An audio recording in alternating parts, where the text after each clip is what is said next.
Hello friends, how are you? কেমন আছেন সবাই? আশা করতেছি সবাই ভালো আছেন। আজকে আমি আপনাদের সাথে মাইক্রোফোন অনেকেরই কানেক্ট হয় না পিসিতে, তো কিভাবে আপনারা মাইক্রোফোন পিসির সাথে কানেক্ট করবেন এবং কানেক্ট করলেও দেখা যায় ভয়েস ভলিউম আসে না এবং ভলিউম রেকর্ডিং হয় না।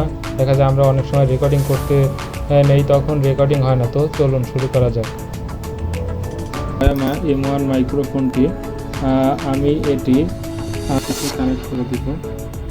এরপরে আপনারা বন্ধুরা তারপরে আপনারা সোজাসুজি সার্চ বক্সে গিয়ে সার্চ করবেন কন্ট্রোল প্যানেল, CON, এই যে চলে আসছে দেখতে পাচ্ছেন। কন্ট্রোল প্যানেলে গিয়ে আপনারা এখানে দেখতে পাচ্ছেন হার্ডওয়্যার অ্যান্ড সাউন্ড। এই হার্ডওয়্যার অ্যান্ড সাউন্ডে ক্লিক করবেন। তারপরে এখানে দেখতে পাচ্ছেন সাউন্ড অপশন, এই সাউন্ড অপশনে ক্লিক করবেন।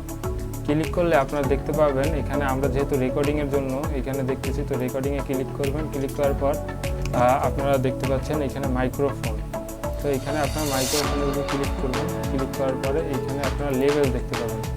লেভেল এখানে 100 করে দেবেন। দেখতে পাচ্ছেন আমার অলরেডি 100 করা আছে, তো এখান থেকে 100 করে দেবেন। এছাড়াও এখানে আরও অনেক আছে, আপনারা করতে পারবেন। তো এখান থেকে লেভেলটি 100 করে দেবেন। আশা করতেছি তাহলেই আপনাদের মাইক্রোফোনে কানেক্ট চলে আসবে। তো বন্ধুরা, এই ছিল আমাদের আজকের ভিডিও। তো ভিডিওটি আশা করি আপনাদের জন্য অনেক হেল্পফুল হবে এবং যারা পিসিতে মাইক্রোফোন কানেক্ট করতে পারেন না তারা অবশ্যই এই টিপসগুলো ফলো করলে আপনারা অবশ্যই মাইক্রোফোনটি পিসির সাথে কানেক্ট করতে পারবেন। তো যদি ভিডিওটি ভালো লেগে থাকে অবশ্যই এটি লাইক করে দেবেন এবং চ্যানেলটি অবশ্যই সাবস্ক্রাইব করে দেবেন। ধন্যবাদ।